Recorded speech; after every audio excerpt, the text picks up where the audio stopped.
Hello students. आज अपना रासायनिक गुणधर्म पहला अध्याय हमारा चल रहा है। इसके अंतर्गत रासायनिक गुणधर्म के अंतर्गत यह रसायन की कुछ मूल अवधारणाएं, इस पाठ का नाम है रसायन की मूल अवधारणाएं। इसमें मैंने आपको एक आध दो सवाल बताए थे। एक सवाल और देख लीजिए, इस तरह से आप सवाल करना है, इसके बाद फिर आगे बढ़ेंगे। हम एक सवाल लिख रहे हैं, एक कार्बन यौगिक में, सवाल लिखिए, एक कार्बनेट यौगिक में, लिखिए सब लोग, एक कार्बनिक यौगिक में कार्बन 61% में, लिखिए कार्बन 61%, हाइड्रोजन 11.88%, लिखिए हाइड्रोजन 11.88%, 11.88% है यौगिक का वाष्प घनत्व, यौगिक का वाष्प घनत्व 118 है। घनत्व लिखा है, घनत्व 118 है। तो यौगिक का अणु सूत्र ज्ञात कीजिए। तो यौगिक का अणु सूत्र ज्ञात कीजिए। अब ध्यान रखिए, इसमें भले मूलानुपाती सूत्र ज्ञात करने को नहीं आया है, लेकिन जब तक हम मूलानुपाती सूत्र नहीं निकालेंगे तब तक क्या हम अणु सूत्र ज्ञात कर सकते हैं? नहीं कर सकते। तो इस प्रकार से सबसे पहले इस सवाल को पढ़िए। सवाल में कौन कौन सी प्रतिशत मात्राएं दी गई हैं, उन प्रतिशत मात्राओं को देखिए और दिया है लिखना प्रारंभ करिए। सबसे पहले हल यहाँ पर लिखेंगे, दिया है। दिया है तो सभी लोग कंफर्म हो गए होंगे। दिया है में क्या लिखा जाता है तो बता दें हम आपको। दिया है में जो जो दिया हो वो आपको लिख देना है। जैसे इसमें क्या दिया गया है, इसमें दिया गया है प्रतिशत कार्बन बराबर 61। अब यदि हम इस तरफ कार्बन में प्रतिशत लगा देंगे तो उस तरफ हम प्रतिशत नहीं लगाएंगे, उस तरफ नहीं लगाया जाएगा। हाइड्रोजन दिया है, प्रतिशत हाइड्रोजन इज इक्वल टू 11.88, ये दिया है। अब दो चीज दी है, क्या ये दोनों जोड़ने से 100 आ जाएगा? क्या जब 100 नहीं आएगा तो देखो 61 ये है, 11.88 ये है, तो 8 8 1 1 2 6 1 7 72.88 आएगा। प्रतिशत चूंकि 100 का होता है, भले इसमें शेष कुछ नहीं दिया गया, लेकिन जब कार्बनिक यौगिक है तो कार्बन हाइड्रोजन के साथ हमें ऑक्सीजन लिखना ही पड़ेगा। तो शेष प्रतिशत ऑक्सीजन बराबर, तो क्या हो जाएगा सूत्र इसका, 100 माइनस प्रतिशत कार्बन प्लस प्रतिशत हाइड्रोजन। जब इन दोनों को जोड़ के 100 में से घटाएंगे, इसका गुणारा 72.88। अब इसको 100 में माइनस करना है तो अलग लिख लिया करिए। ये लिख लिया, 10 में 8 गए 2, 9 में 8 गए 1, 9 में 2 गए 7, 9 में 7 गए 2। क्लियर हो गया।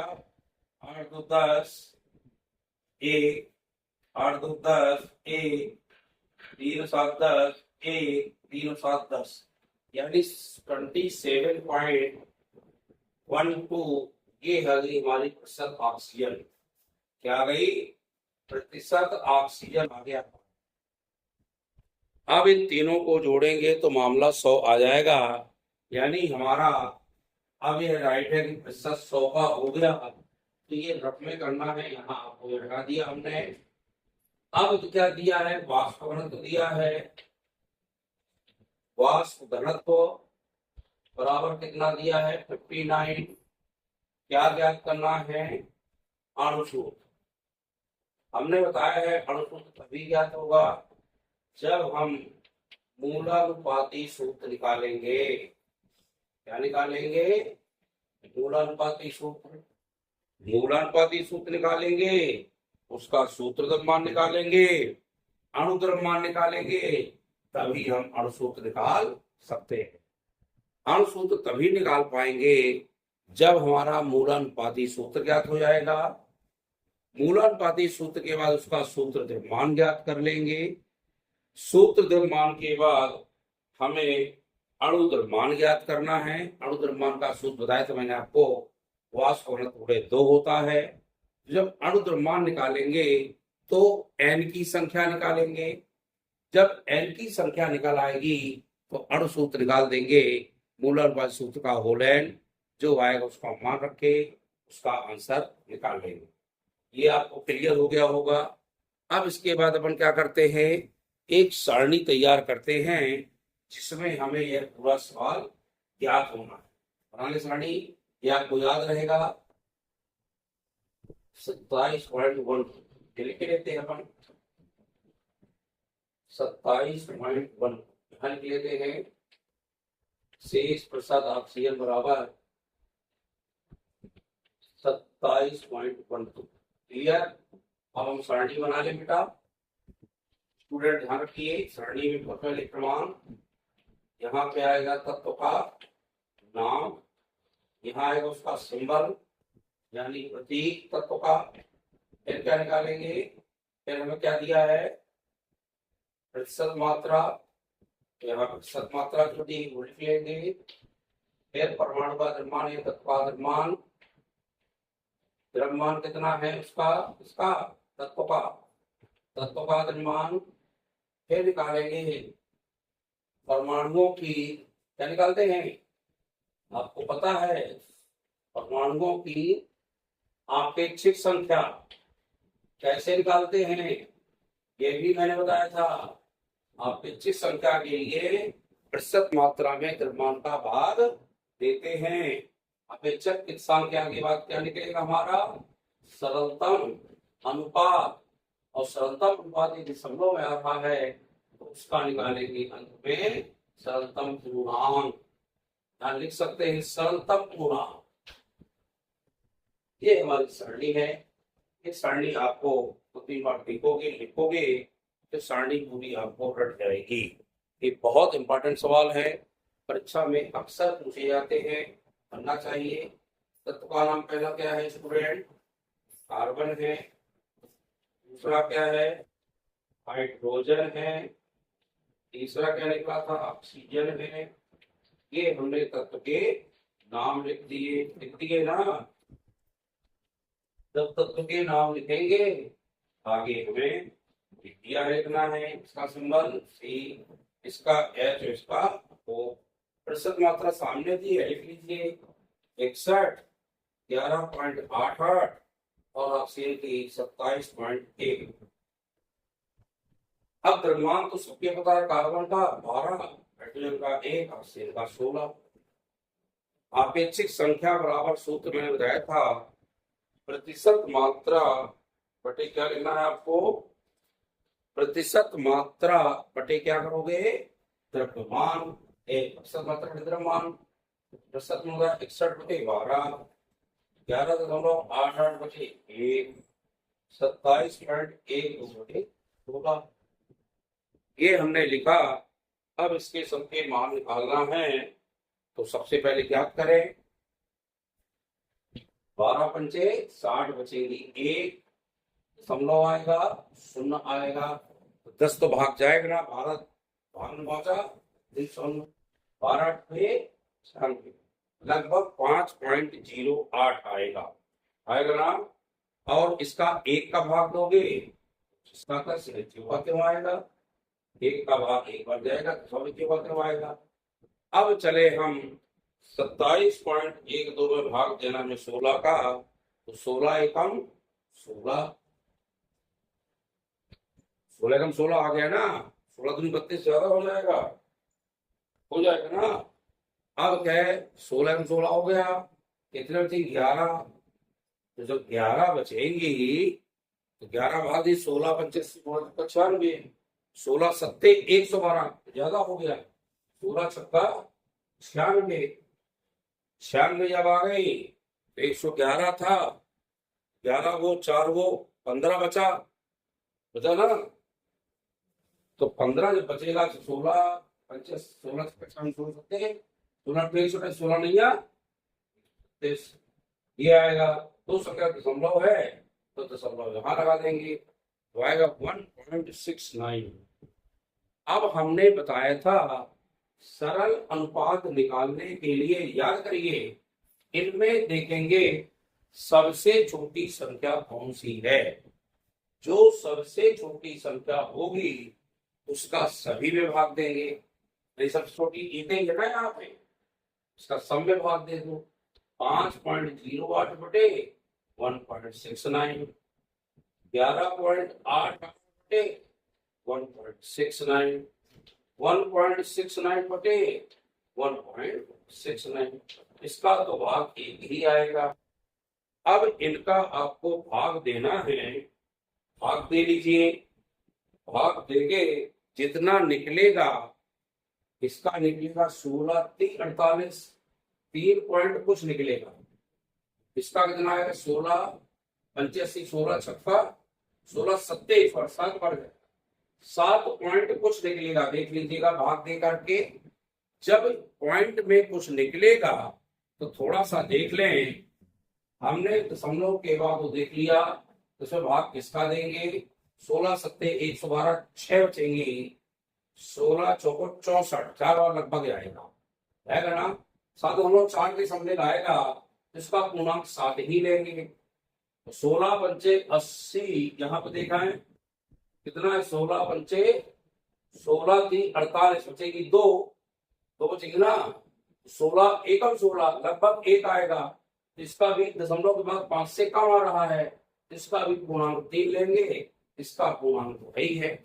अब भाग देख दशमलव निकाल लेना, लेकिन दशमलव के बाद यदि 5 संख्या से ऊपर आता है तो उसको आपको पूर्णांक मानना है वही संख्या, और 5 से नीचे आए तो वही मान लोगे। 5 या 5 से ऊपर आए तो इसका 1 बढ़ा करके लिखेगा, वो होगा पूर्णांक। क्लियर। अब लिखेंगे अतः यौगिक का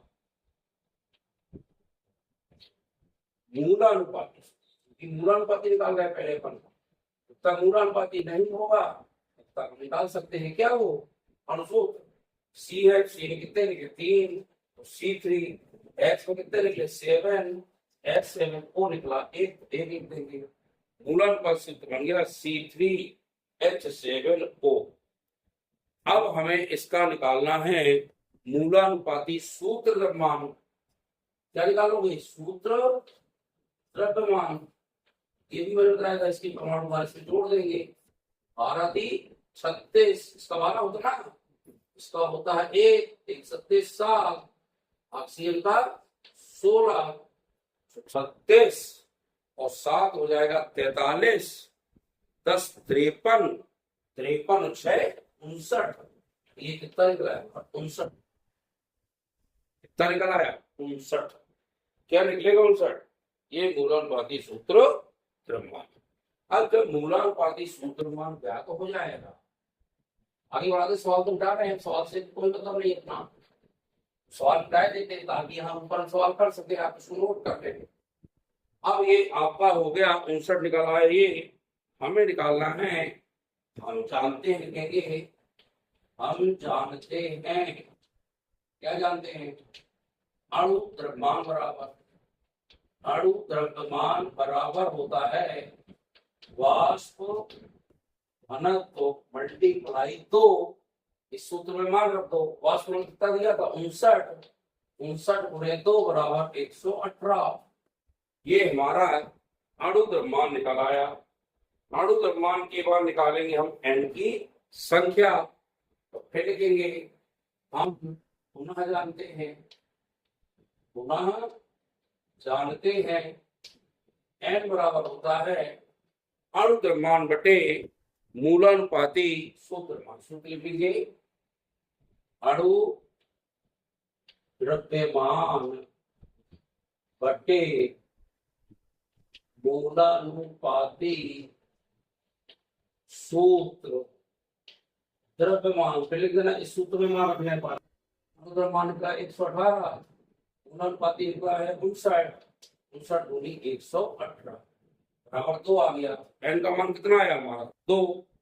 जब n का मान 2 आएगा तो फिर लिखेंगे हम पुनः जानते हैं। अब अणु सूत्र का सूत्र लिखोगे, अणु सूत्र बराबर होता है मूलानुपाती सूत्र का होल n।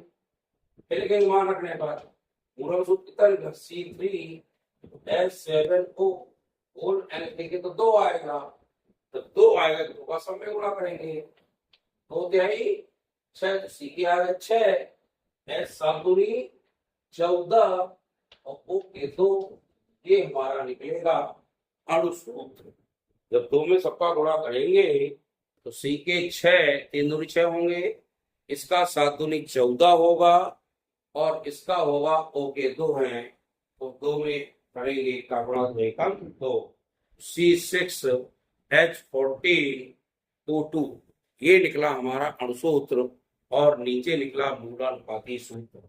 इस तरह से हम लिख सकते हैं कि किए गए यौगिक का मूलानुपाती सूत्र C3H7O है, जबकि अणु सूत्र C6H14 और O2 निकलेगा या होगा।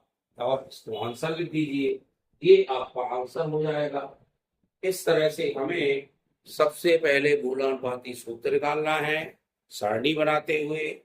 जब मूलानुपाती सूत्र निकले अणु सूत्र पूछे तो निकालना है, तो इसके लिए पहले सूत्र द्रव्यमान निकाल लीजिए। सूत्र द्रव्यमान में सबके परमाणु भारों को जोड़ देते हैं तत्वों के अनुसार, वो सूत्र द्रव्यमान होगा। फिर अणु द्रव्यमान निकालने के लिए वाष्प घनत्व दिया होगा तो उसमें 2 का गुणा करेंगे तो हमारा अणु द्रव्यमान निकल आएगा। जब अणु द्रव्यमान निकालेंगे तो फिर हमें निकालना पड़ेगा n की संख्या। n की संख्या के लिए सूत्र होता है अणु द्रव्यमान बटे होता है मूलानुपाती सूत्र द्रव्यमान।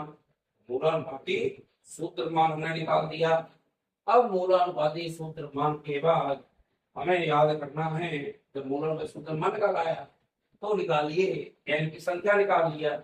n बराबर होगा अणु सूत्र बटे मूलानुपाती द्रव्यमान, दोनों का मान लिखा, n का मान निकल आया। जब n का मान निकल आएगा तो हमें निकालना है अणु सूत्र। अणु सूत्र का सूत्र बताया मैंने आपको, मूलानुपाती सूत्र का होल n या गुणे 2 गुणे n, तो गुणे n करेंगे तो n का दोनों पूरे में गुणा कर दीजिए, इतना मूलानुपाती सूत्र निकला है। जैसे वो निकलेगा तो हमारा निकल आएगा अणु सूत्र। नीचे लिख दीजिए, अतः यौगिक का मूलानुपाती सूत्र ये होगा और अणु सूत्र ये होगा। दैट्स ऑल, लिख दीजिए आंसर। इस तरह से आपको सवाल लगाना है। वीडियो अच्छा लगे लाइक शेयर जरूर करिएगा, लाइक शेयर करें और जितने भी स्टूडेंट नए हमारे जुड़ते हैं वह हमारे वीडियो को सब्सक्राइब जरूर करें, जिससे आगे आपको इस तरह के बढ़िया वीडियोज मिलते रहे और आप उसका लाभ उठाते रहे और देखते रहे। बहुत बहुत धन्यवाद।